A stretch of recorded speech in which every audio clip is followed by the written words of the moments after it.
Madam 3 months back ನಿಮ್ shop ಇಂದ ನನ್ನ ವೈಫ್ಗೆ ಜ್ಯುವೆಲರಿ ತಗೊಂಡು ಹೋಗ್ಬಿಟ್ಟಿದೆ, ಕಳ್ಳತನ ಆಗೋಗ್ಬಿಟ್ಟಿದೆ ಮೇಡಮ್. ಅಯ್ಯೋ ಸರ್, ಹೀಗಾಗ್ಬಾರ್ದಿತ್ತು ಸರ್.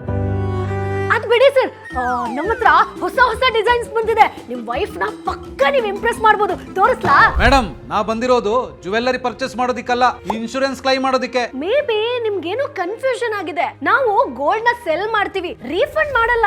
ಹಲೋ ಮೇಡಮ್, ನಿಮ್ಗೆ ಗೊತ್ತಿಲ್ಲ ಅನ್ಸುತ್ತೆ. ನಿಮ್ಮಲ್ಲಿ ಜ್ಯುವೆಲರಿ ಪರ್ಚೇಸ್ ಮಾಡಿದ್ರೆ 1 year ಫ್ರೀ ಕಾಂಪ್ಲಿಮೆಂಟರಿ ಇನ್ಶೂರೆನ್ಸ್ ಇದೆ. ಆ ಪಾಲಿಸಿ ಪ್ರಕಾರ ಇನ್ ಕೇಸ್ ಏನಾದ್ರೂ ಕಳ್ಳತನ ಆದ್ರೆ, ಬೆಂಕಿ ಅವಘಡ ಆದ್ರೆ, ಪ್ರಕೃತಿ ವಿಕೋಪ ಆಗಿ ಗೋಲ್ಡ್ ಲಾಸ್ ಆದ್ರೆ ನೀವು ರೀಫಂಡ್ ಕೊಡ್ಬೇಕಾಗತ್ತೆ. ಸರ್, ಅದೆಲ್ಲ ನನಗೆ ಗೊತ್ತಿಲ್ಲ. ನೀವು ಗೋಲ್ಡ್ ನ ಬೈ ಮಾಡ್ತೀರಾ, ಅದನ್ನ ತೋರಿಸ್ತೀನಿ ಅಷ್ಟೇ. ನನ್ನ ಹತ್ರ FIR ಕಾಪಿ ಇದೆ, ನಿಮ್ಮ ಹತ್ರ ಗೋಲ್ಡ್ ಪರ್ಚೇಸ್ ಮಾಡಿರೋ ಬಿಲ್ ಕೂಡ ಇದೆ. ನೀವೇನಾದ್ರೂ ಇನ್ಶೂರೆನ್ಸ್ ಕ್ಲೈಮ್ ಮಾಡಿ ಕೊಟ್ಟಿಲ್ಲ ಅಂದ್ರೆ ಕನ್ಸ್ಯೂಮರ್ ಕೋರ್ಟ್ಗೆ ಹೋಗ್ತೀನಿ. ಸರಿ ಸರ್, ನಾನು ಇದನ್ನ ಪ್ರೊಸೆಸ್ ಕಳಿಸ್ತೀನಿ.